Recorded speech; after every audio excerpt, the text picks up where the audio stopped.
नागोरी मुस्लिम मिसगर जमात trust बाबत हरकत अर्ज नामंजूर। 100 वर्षांची नागोरी मुस्लिम मिसगर जमात ट्रस्ट वादाच्या भोवऱ्यात।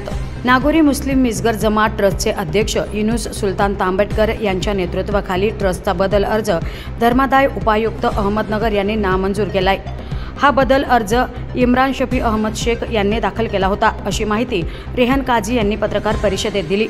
धर्मादाय उपायुक्तांनी सर्व पुरावे, कागदपत्रे आणि कायदेशीर बाबींचा सखोल तपास केल्यानंतर हा अर्ज नामंजूर केल्याचे समजते। यापूर्वी ट्रस्टच्या निवडणुकीसंदर्भात निसार पवार आणि इतरांनी दाखल केलेल्या चौकशी अर्जावर 11 जानेवारी 2021 रोजी धर्मादाय उपायुक्तांनी नव्या विश्वस्तांची निवड 3 महिन्यात करण्याचे आदेश दिले होते। तथापि युनुस सुलतान तांबटकर आणि इतरांनी कथितरित्या वयोवृद्ध विश्वस्तांची दिशाभूल करून खोटे व बनावट कागदपत्रे तयार करत बेकायदेशीर बदल अर्ज दाखल केल्याचा आरोप करण्यात आला होता। या अर्जावर जमातीतील सदस्यांनी हरकती दाखल केल्या होत्या। धर्मादाय उपायुक्तांनी सर्व तपासणी करून ट्रस्ट घटनेतील तरतुदीनुसार बदल कायदेशीर नसल्याचे नमूद करत अर्ज फेटाळला। आज इथं आपण नागोरी मुस्लिम समाज ट्रस्ट याच्या कार्यालयामध्ये बसलो आहोत। चौकशी अर्ज क्रमांक 1457/2021 हा दिनांक 14/10/2025 रोजी निकाली काढण्यात आला। सदरच्या अर्जामध्ये इसमनामे इम्रान शफी अहमद व इतर युनुस सुलतान तांबटकर व इतर यांनी एक बदल अर्ज दाखल केलेला होता। सदरचा बदल अर्ज हा खोटा आहे व कायद्याला धरून नाही असे ऑब्झर्वेशन मेहरबान न्यायालयाचे होते।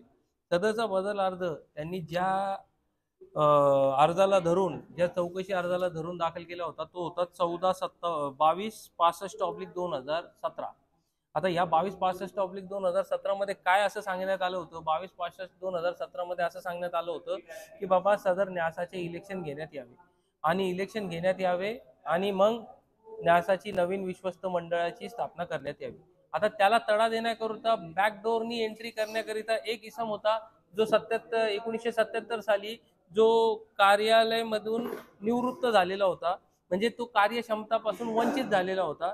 त्या इसमाचा एक ॲफिडेव्हिट घेऊन सदर बदल अर्ज, खोटा बदल अर्ज दाखल करण्यात आला होता। आता त्याच्या उपरोक्ष याच इसम इम्रान शफी आणि युनुस सुलतान तांबटकर यांनी 6016 म्हणून एक अर्ज दाखल केलेला आहे पुणे चॅरिटी कमिशन मध्ये।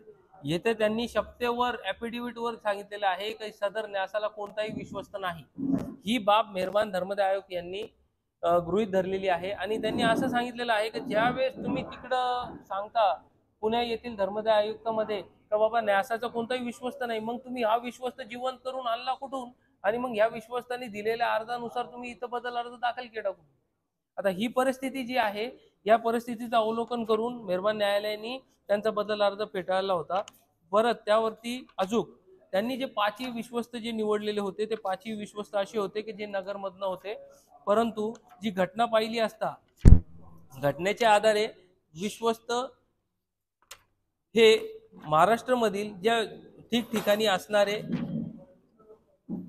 म्हणजे पुणे झाला, नाशिक झाला, नागपूर, मुंबई येथून एक विश्वस्त असं घेणं गरजेचं होतं आणि अहमदनगर येथून 5। सदरचा जो बदल अर्ज होता हे फक्त 5 लोकांनी दाखल केलेला होता। त्यामध्ये नाशिक, पुणे, नागपूर आणि मुंबईला रिप्रेझेंट करणारा कुणीही नव्हतं। त्यामुळं सदरचा बदल अर्ज हा फेटाळण्यात आलेला आहे।